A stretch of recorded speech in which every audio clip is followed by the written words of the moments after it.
People are getting afraid or desperate when they hear the phrase, "You will own nothing and you will be happy." The problem is there is no equal sign. The equal sign is fake between ownership and happiness. Because when you own something, you have responsibilities, and not just by owning something you become happy. Happiness is a spiritual thing, is an emotional thing, is a feeling in relationship with other things. So many people are happy and they have wonderful lives, wonderful relationships, and they live in rent, they use Airbnb, and they travel with Uber and Bolt, for example. They don't have savings, they don't have bank debts, and they are happy. They don't need to own something.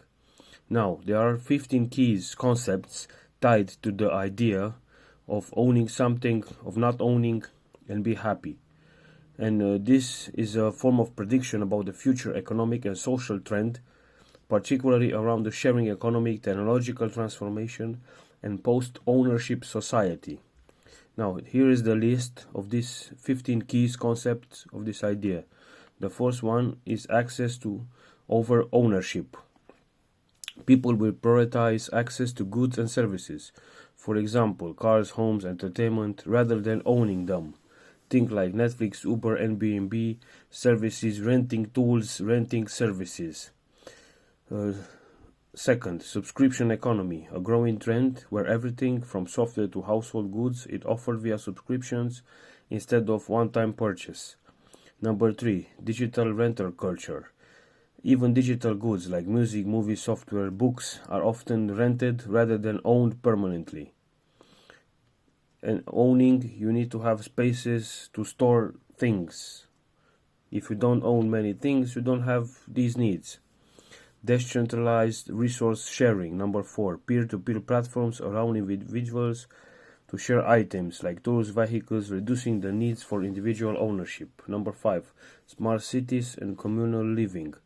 Futuristic urban planning includes shared transport, shared housing, co-working, co-living, co-kitchens, co-bathrooms to optimize space and reduce waste. Number 6, circular economy. Focus on sustainability, recycle things. Products are designed to be reused, repaired, or recycled instead of disposed of after ownership ends. Number 7, minimalism and anti-materialism. Philosophical shift towards owning less stuff, valuing experiences and freedom over material accumulation.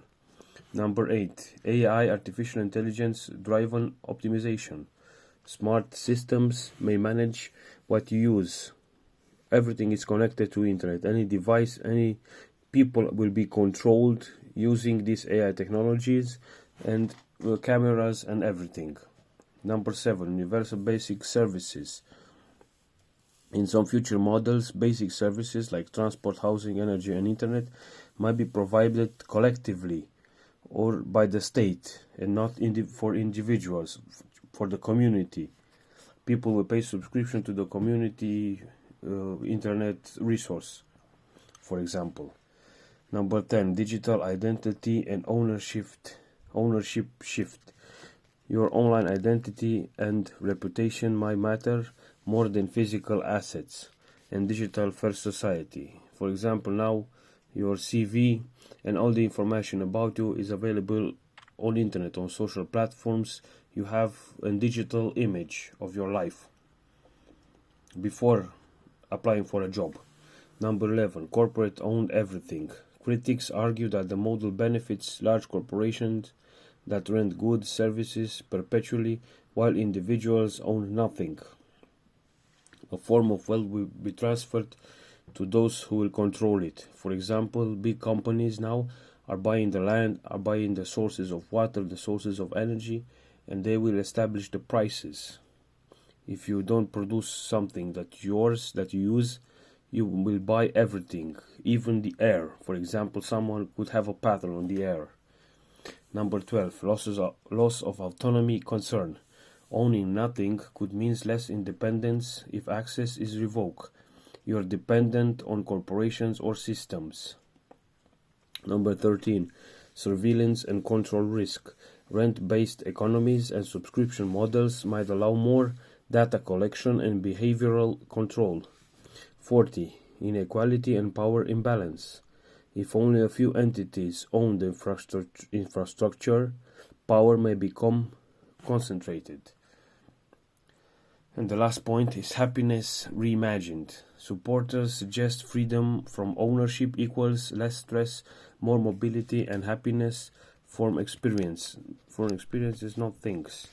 For example, the people living off grid, the people going out of the cities, and all these movements that are now people living from what they scrapping through garbage cans, living on streets, in tents, in remote areas, off grid, outside the society, living outside the normal system. If they have some savings or some universal basic income or social security help, they live in cars, in caravans, in, I don't know, in forests, in mountains, in caves. And it's another form of living. Especially also the poor people must find a roof over their head. And life will be tough, difficult. The middle class in many Western countries and rich countries is shrinking. And the middle class is becoming the poor class, the poor social class. And the rich are getting richer, but their margin of profits are getting lower. Because also of the taxes, of the reducing consumerism, people don't buy so much things, and the rich don't have those profits that they had in the last years. They are reducing. They have problems with the economy, problems with the working people, problems with the quality of materials, and problems with the selling of their things that they are producing or services. And in general, we must survive, we must adapt.